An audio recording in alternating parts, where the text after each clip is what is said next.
Bonjour à toutes et à tous et nous revoilà encore pour Recette de Prod, les bons conseils sponsorisés par Sony lors du Laval Day. Et aujourd'hui, j'ai l'honneur et la joie d'interviewer Alexis André.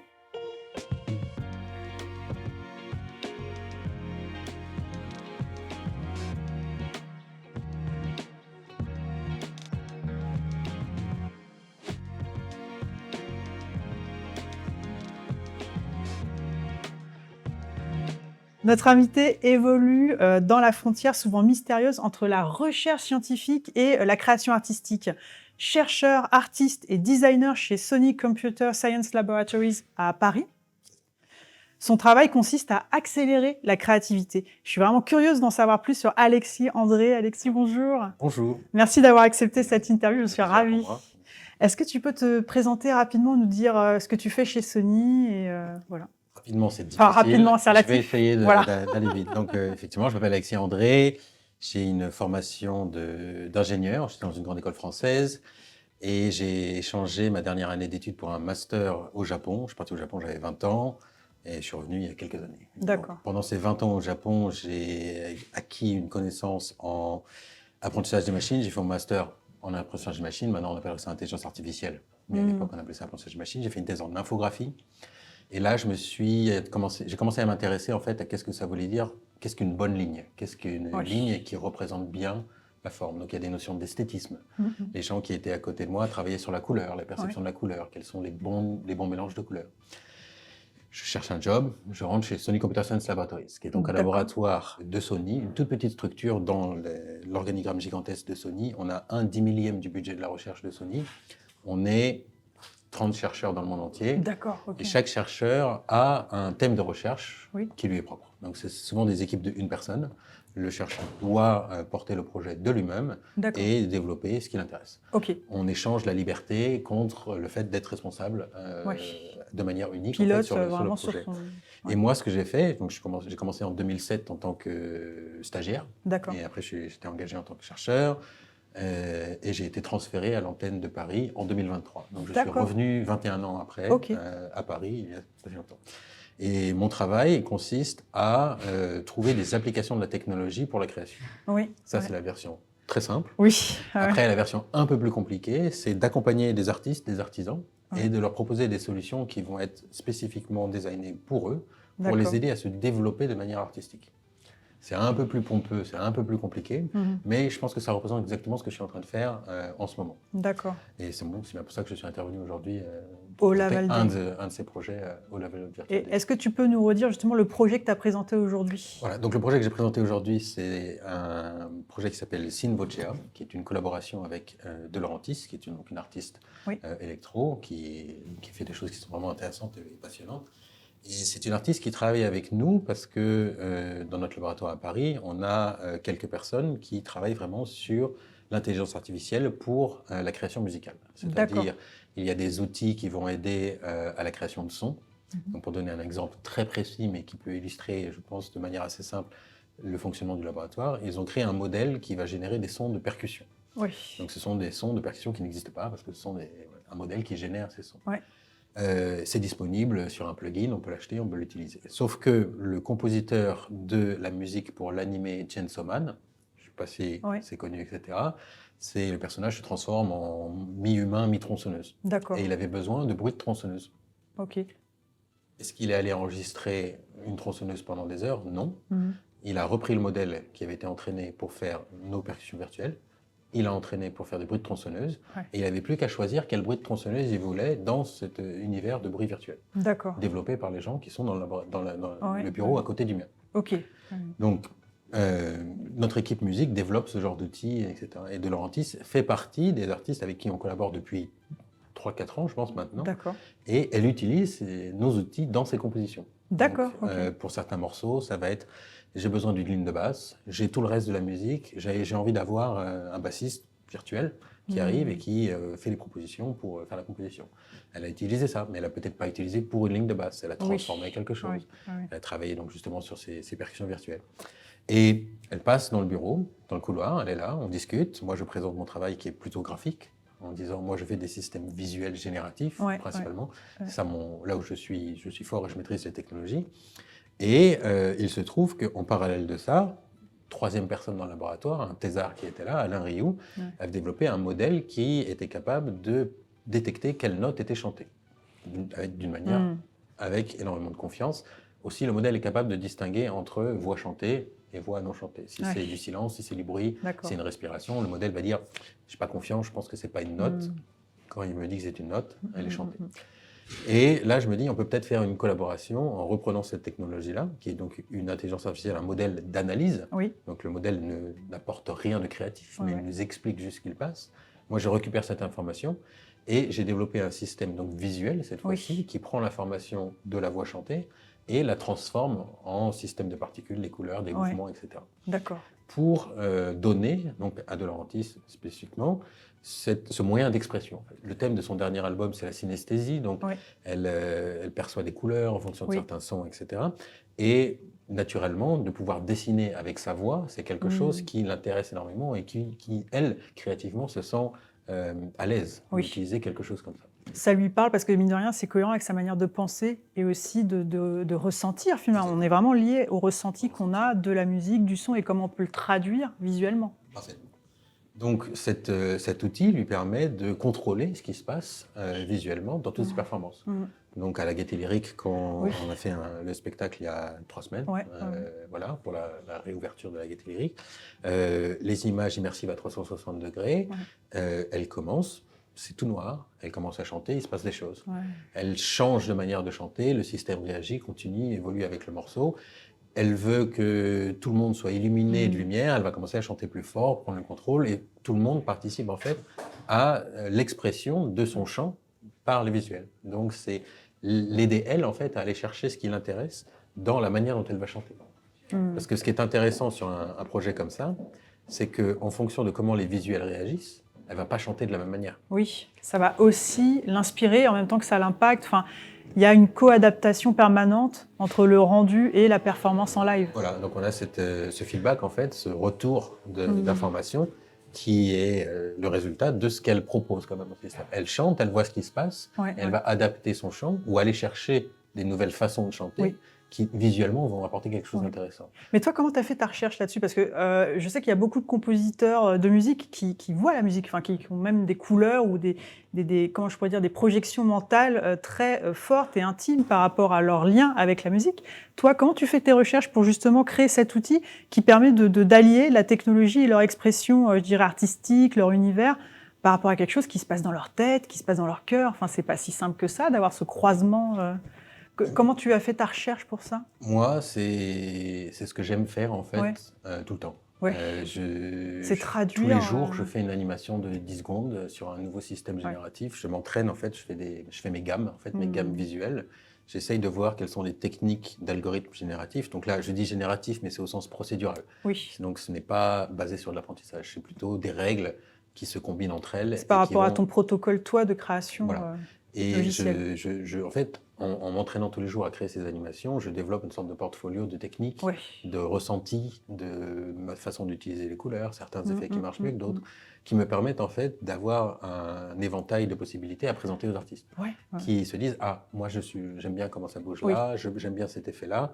Et donc je leur propose des choix et ils sont capables de se déguiser un petit peu leur goût sur ces visuels-là. Et grâce à ça, moi, je suis capable un petit peu de sentir leur envie visuelle. Des fois, ils ont du mal à exprimer. Leur pensée, c'est pas évident. C'est très difficile quand on parle un vocabulaire différent, etc. Et même si on était capable de l'exprimer de manière textuelle, tout le monde ne ferait que du texte. C'est pour ça qu'on fait de la musique. Et c'est pour ça que c'est troublant ton travail. Parce que finalement, tu arrives à traduire par l'image quelque chose qui est plus de l'ordre du ressenti. Et on se rend compte aussi que chacun a sa manière de voir et de ressentir les choses, notamment dès qu'on touche à l'art, à la beauté, j'ai envie de dire en général. Donc, c'est intéressant ce que tu dis, parce que j'ai l'impression que finalement, toi, ton travail, c'est de concevoir à la fois des pièces de puzzle qui peuvent fonctionner de manière complètement autonome, parce que tu as une appétence pour ça et que c'est ta manière de créer. Mais au final, quand tu collabores avec des artistes, ils ont accès à toutes ces pièces et ils peuvent composer leur propre puzzle par rapport à toutes ces solutions que tu as testées, créées, en fait, pour justement exprimer leur univers visuel. C'est assez dingue. Moi, je trouve ça complètement fou. Merci. Mais en fait, je pense que le cœur du travail que j'ai réalisé il n'y a pas si longtemps que ça, en fait, c'est de travailler sur cette ce concept d'intention artistique Oui. et de savoir qui est en contrôle de ce qui se passe. Oui, oui. Et Oui. ça m'a permis aussi Oui. de moi prendre du recul et en Ouais. fait d'essayer de ne pas imprégner ma direction artistique Et oui. sur les systèmes que je mets en place, Ouais. pour Ouais. laisser la place à Qui l'artiste, soit au service de l'artiste. pour que l'artiste se retrouve Ouais, en fait, pour que complètement. l'artiste puisse en fait utiliser ces outils de manière personnelle. Ça Et donc paraît tellement, il faut qu'il s'approprie l'outil. En ouais. fait. Et c'est ça que moi j'ai du mal à trouver positif dans tous les systèmes d'intelligence artificielle générative dont on parle en ce moment, qui imposent un petit peu leur intention artistique et laissent qu'une petite fenêtre d'ouverture accessible à l'utilisateur. Et je pense que là c'est dangereux parce qu'on perd cette notion de contrôle. Oui, puis il y a un risque de parasitage en fait, involontaire, puisque justement le champ de proposition de l'IA, on va dire, étant restreint, il va forcément forcer un peu une vision ou une direction qui est pas nécessairement celle initiée par l'artiste. Voilà. Alors, il y a des artistes qui maîtrisent maintenant certains outils d'intelligence artificielle, mais ce sont des gens qui ont passé 3-4 ans à ils se sont savoir entraînés, comment faire ils ont les compris bons la prompts. pensée algorithmique. Donc, ils ont été capables de compenser en fait ce que l'intelligence artificielle leur imposait comme contrainte artistique pour retrouver les leurs. Et ces gens-là sont devenus des vrais artistes. Oui. La question ne se pose plus. Mais c'est pour le grand public, en fait, on leur impose une direction artistique sur certaines choses qui ne leur ressemblent peut-être pas forcément.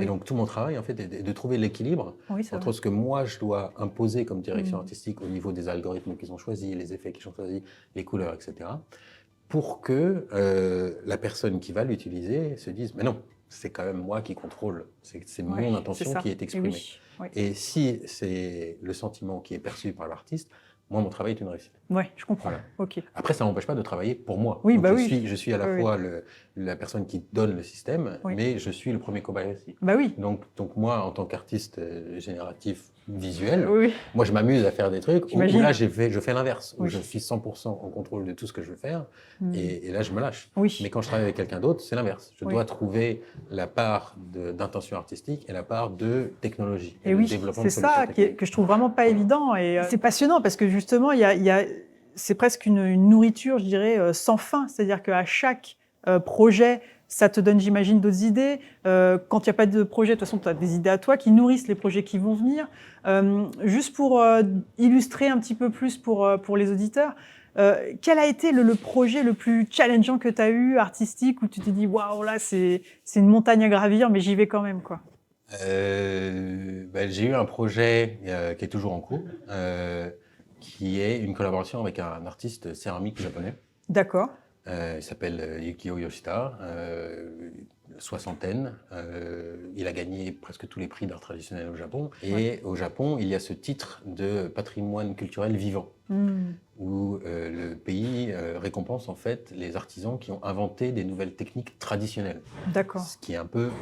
C'est presque paradoxal. Paradoxal. Mais son père, 90 ans, a donc inventé une technique où il applique de la feuille d'or, il la coupe, il applique un émail spécifique et ça donne un effet de profondeur. Donc il est capable de créer des couches un petit peu de feuille d'or qui se dissout dans celle de derrière. Wow, donc ça donne un effet de profondeur. Donc son père, lui, a été reconnu patrimoine culturel vivant parce qu'il a utilisé un nouveau produit chimique des années 50. Oui. Où est la tradition ? C'est respecter finalement, je dirais, le respect qu'on peut avoir pour ces objets faits main, artisanaux, tout en les mettant à jour avec les nouvelles techniques qu'on va apprendre dans le temps. Donc c'est un peu le... Et donc le fils, avec qui j'ai collaboré, 60 ans, pose la question, c'est quoi la technologie d'aujourd'hui qui permettrait de faire ça. Permettra, dans 30 ans, de devenir patrimoine culturel vivant. Ok. Et donc, voilà le brief. Ah ouais. Super. Donc, là, tu te dis quoi? Donc, le brief, c'est ça Alors, à ma décharge, c'est quelqu'un qui a un style assez abstrait. Donc, il a des formes géométriques assez simples, avec différents émaux de couleurs, et il va les superposer pour faire la... J'ai dit, je peux faire une version générative de ça. Donc, j'ai créé tout un système qui permet de reproduire une partie de son style. Sauf que moi, je suis un enfoiré de digital. Je n'ai pas les contraintes du physique. Moi, le nombre de couleurs, moi, je peux aller de 5 à 20 000. Oui. L'épaisseur des rayures, pareil. Ça ne me dérange pas de les faire du micron. Oui. Mais lui, il a des contraintes physiques. Lui, quand il change de couleur, il doit attendre 24 heures pour que ça cuise, 24 heures pour que ça refroidisse. Donc, il était à 5-6 couleurs maximum dans sa carrière. Oui. Depuis qu'il a utilisé mon système, moi je lui ai dit, bah voilà ce que ça pourrait donner à 8 couleurs. Le système va jusqu'à 32, hein. Ok. Mais il a dit 8, c'est gérable. Ouais. Et il a pris le risque de faire une pièce avec 8 couleurs. Donc ça lui a pris 1 mois de travail. D'accord. Il n'a pas le risque, il ne peut pas prendre le risque que ce ne soit pas bien. Oui, je comprends. Parce qu'un mois de travail, il a un studio, pas. il a des gens, etc. Il ne peut pas se permettre de faire ça. Mm. Donc l'outil que je lui ai proposé, c'est une version presque automatique de ce qu'il a exploré lui-même, mais il peut aller beaucoup plus vite. Il peut voir ce que ça va donner avec 8 couleurs. Il se projette un tout petit peu en avant Ça. Pour savoir comment bien préparer justement le présent, quoi. Et surtout, pour savoir ce que coup ça d'œil, donnerait s'il allait un tout petit peu plus loin. Oui, c'est vrai. Donc il change le volume de ses rayures, il va changer la superposition des couleurs, il va rajouter un effet en plus. Moi, j'avais fait un système un peu bancal pour représenter les aspérités de la surface qu'il aimait beaucoup travailler. Oui. Et comme ma version simulée n'était pas correcte, maintenant, il n'utilise plus les aspérités, il reproduit ma simulation. Parce qu'il trouve que c'est plus intéressant. Parce que ça fait des mélanges de couleurs, des formes géométriques plus intéressantes. Donc ça lui a permis en fait d'aller explorer ce qui était déjà en fait à la périphérie de ce qu'il faisait jusqu'à maintenant. Sauf qu'il a pu voir en avance, se dire « Ah ouais, attends, je vais voir ce que ça donne si je rajoute 2 couleurs. Je vais voir ce qui se passe si je rajoute un peu plus de choses par là. » C'est quand même son idée. C'est quand même son idée. Le système lui a permis de l'explorer. C'est ça l'aide à explorer, c'est un soutien à sa créativité, mais finalement, ça le nourrit aussi, parce qu'il peut se permettre d'avoir ce regard un peu en avant et de tester des choses qu'il n'a pas encore faites. J'imagine que ça lui ouvre d'autres champs des possibles créatifs. Voilà. Et donc maintenant, les pièces qu'il produit après avoir utilisé mon système, elles sont labellisées. Non, justement, ça reste lui. C'est lui. Mais c'est un peu, du coup, c'est l'artisanat du futur, quoi. Enfin, il y a un côté. Moi, je dirais, j'ai accéléré son développement, sa sensibilité artistique. En fait, c'est-à-dire qu'il aurait pu y arriver tout seul. Ça lui aurait peut-être pris un peu plus de temps. Oui, je comprends. Parce que j'ai pas inventé la roue, j'ai rien fait. J'ai juste observé ce qu'il faisait, automatisé le processus en disant, bah voilà, je vois que tu fais travailler sur les rayures. Je vais te mettre des motifs de quinconce. Je vais te dire, tiens, tu peux agencer les couleurs. C'est quand même dingue de devoir imaginer ça. Enfin, je trouve que c'est quand même c'est comme si tu rentrais dans sa tête pour dire, bon, bah, qu'est-ce qui serait le bon support, finalement, intellectuel dans ta création, quoi. Je me limite à juste une petite partie de ce qu'il fait. C'est pas prétention d'avoir. Ah, bah oui, mais c'est déjà énorme. Mais voilà, c'est ça qui est fou. Mais donc voilà un des projets qui, encore une fois, est un peu la même direction que ce que j'ai présenté aujourd'hui, qui est de dire comment l'outil génératif la création, peut soutenir la création et aider à aller encore plus loin, et même voir beaucoup plus grand, finalement. Et de montrer que le champ d'action, de créativité, il est plus large que ce qu'on pensait. Parce que lui, ça lui a ouvert les perspectives sur le mélange de couleurs qu'il pouvait faire, qui ne se serait pas permis avant. Et donc maintenant, dans son atelier, avant il y avait 6 émaux différents, maintenant il a 32 types d'émaux différents, et donc on voit les couleurs, etc. dans les pots. Et même lui, ça le fait marrer de se dire que après 40 ans de carrière, il avait toujours que 6 petits pots, maintenant il a la palette complète découlée. C'est passionnant. Et le meilleur compliment qu'on a reçu sur ce projet-là, c'est un autre artiste céramique du même coin, parce qu'au Japon, c'est vraiment un peu comme en France, il y a des pôles particuliers par région qui ont un type d'artisanat traditionnel, etc. Un de ses collègues a dit, mais si je n'avais pas entendu parler de cette collaboration avec moi, il aurait été jaloux, en fait. Parce que le comment il a fait après 40 ans de carrière pour se renouveler à ce point-là. C'est ça. Et pour retrouver quelque chose qui lui permet de maintenant regagner les prix qu'il avait gagnés. C'est un rebond. C'est ça, un rebond dans son développement créatif. Incroyable. Donc voilà un peu ce que moi j'essaye de faire en disant non, la technologie, si elle est pensée au service des artistes, c'est positif. Oui, c'est ça. Parce qu'à jamais, dont je parle, on parle de remplacer les artistes. Oui. On est là pour les aider et les accompagner, pour leur proposer quelque chose qui va leur demander en fait un choix. Est-ce que ça vous plaît, est-ce que ça vous plaît pas? Et ça, pour moi, c'est ce que je disais tout à l'heure, je pense que le plus important, c'est d'avoir du goût. Oui. Et malheureusement, c'est pas une science exacte, le goût, et c'est très personnel. C'est très personnel, c'est très intime. Comment on développe son goût? Il faut essayer plein de choses. Ouais. Et moi, ma réponse à ce problème-là, comment on peut essayer plein de choses? Si on a un système qui nous propose plein de choses. Qui nous permet de nous projeter pour voir ce que ça donne. Voilà, sans avoir besoin d'effectuer tout le labeur qui est nécessaire à la. C'est un accélérateur, finalement. Voilà. Et donc, c'est pour ça que cette thématique, moi, j'appelle ça Creativity Engineering, donc l'ingénierie derrière la créativité, en fait, c'est une approche, effectivement, d'ingénierie Oui. mais au niveau de la créativité, donc C'est quelque ça. chose qui est vraiment plutôt du domaine de la psychologie, etc.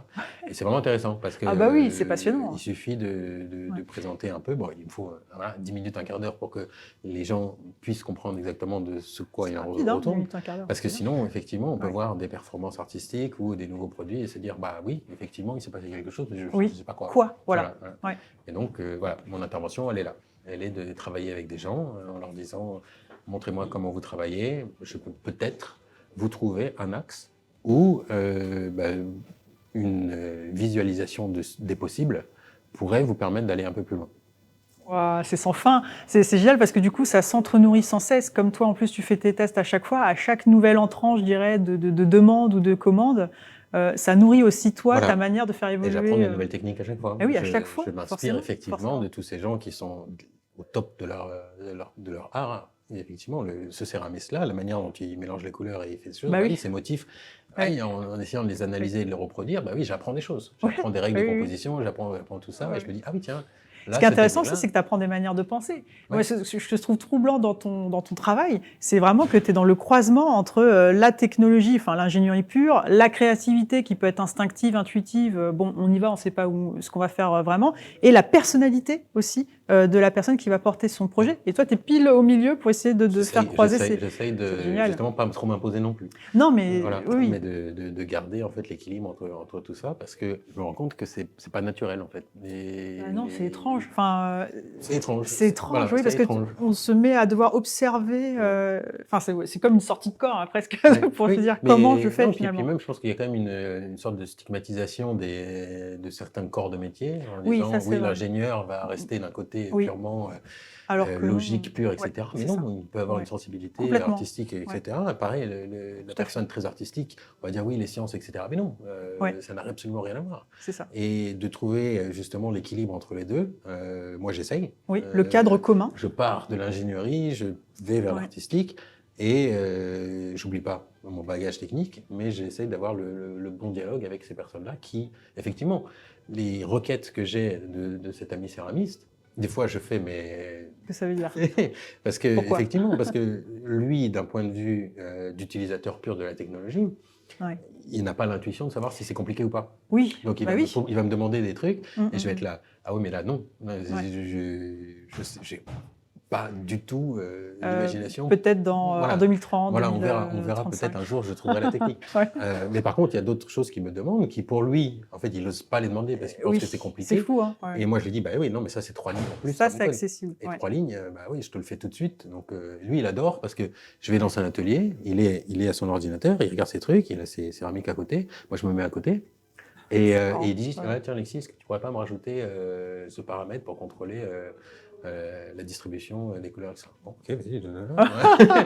Et donc lui, ça l'amuse beaucoup en fait, ce genre de session où il voit tout de suite à chaque nouvelle dimension qu'il apporte à l'outil, lui, il projette tout de suite en se disant, je vais m'amuser à aller explorer ce qui est possible. Et c'est comme s'il ouvrait une pièce supplémentaire dans son manoir de création, quoi. Hop, on ouvre une chambre en plus. Il y a un point qui est très très important, et j'en ai pas parlé d'implantation, et maintenant j'aurais dû en parler. Ah, on en parle là, c'est parfait. C'est que je m'adresse à des professionnels. Oui, des experts dans leur domaine. Oui, mais c'est les gens qui sont capables de décider. Oui. Et parce que j'ai un peu remarqué cette distinction, et pour moi, je pense que c'est quelque chose qui est peut-être un peu trop naïf, mais la grosse différence entre l'amateur et le professionnel, c'est que le professionnel, il va dire ça c'est bon, ça suffit, je vais le faire. L'amateur va peut-être attendre la perfection et vouloir et toujours explorer et pas faire, pour essayer d'aller au résultat le plus incroyable. Et effectivement, quand on est dans un système comme ce que je propose, qui est donc presque infini, et le coût de générer un nouveau truc est nul, il suffit de bouger un paramètre, on a une nouvelle proposition, on se dit toujours, bah oui, mais j'ai peut-être pas le meilleur, il est peut-être plus loin, il suffit peut-être d'aller le chercher par là. Et donc, on a le risque de ne jamais décider, de ne pas finir, et de ne pas prendre de décision. Les professionnels vont se dire, non, là, il y a quelque chose à faire, je le fais, c'est fini. Oui, c'est important. C'est important. Parce que c'est ce qui permet d'avancer. Il y a une logique de se dire, on fait, on apprend, on analyse, et comment on fera mieux plus tard ou comment on fera autrement plus tard. Et ça, c'est une logique aussi, mine de rien, assez scientifique, d'avancer un peu comme ça, par itération, dans sa création, pour s'enrichir sans cesse des résultats qu'on aura générés. Voilà, c'est pour ça que c'est ça. Mais tu as raison, c'est important de et puis faire surtout, cette c'est que ce sont des artisans. Oui. C'est-à-dire qu'eux, ils ont quand même cette pratique de créer Oui. de manière physique des objets, quoi. Oui, de produire, voilà. Il y a un résultat, complètement. Ce que je trouve fascinant dans ton travail et ton apport auprès des artistes, c'est qu'on comprend tout de suite que c'est sans fin. C'est-à-dire que, mine de rien, ce que tu es capable de chercher, de tester par toi-même, ça te permet de nourrir sans fin ton travail et aussi de pousser plus loin la créativité des artistes. Finalement, toi, aujourd'hui, si tu pouvais faire un vœu sur voilà, l'avenir proche, un truc magique que tu aimerais bien réussir à donner vie ou à concrétiser, ce serait quoi ? Ce serait de redéfinir le live au sens musique. Le problème de l'industrie audio-vidéo qu'on a maintenant, c'est que les systèmes de projection, etc., sont lents. Alors je dis lent au sens, on rajoute 100 millisecondes de latence entre le signal d'entrée, le mélangeur, le système de mapping, le projecteur et les écrans. Oui. Quand on a quelqu'un sur scène qui fait quelque chose, quand on a 200 millisecondes de retard pour aller sur la vidéo, c'est pas bien. Oui, je comprends. Ce que font les artistes maintenant, ce qui est un peu dommage, pour faire des performances audio-vidéo de qualité, comme la vidéo a 200 millisecondes de retard, ils sont obligés de jouer 200 millisecondes en avance. En fait. Donc ils jouent avec un clic, ils jouent avec une backing track, et ils jouent la même chose tous les jours. Je comprends. Et donc on perd ce côté improvisation, on perd ce côté brut. Instantané. Je pense qu'on perd un peu ce côté performance. En fait. Ou pour moi, tout ce qui est génératif, tout ce qui est sur le moment, n'a de sens que si le moment est différent et que l'expérience est unique. Sinon, si c'est produit, pourquoi s'embêter à faire quelque chose de génératif, quelque chose qui réagit? Ce serait plus simple de faire quelque chose de produit en amont et d'avoir quelque chose dont la qualité est parfaite à chaque fois. Mais le problème, c'est que c'est la même qualité à chaque fois.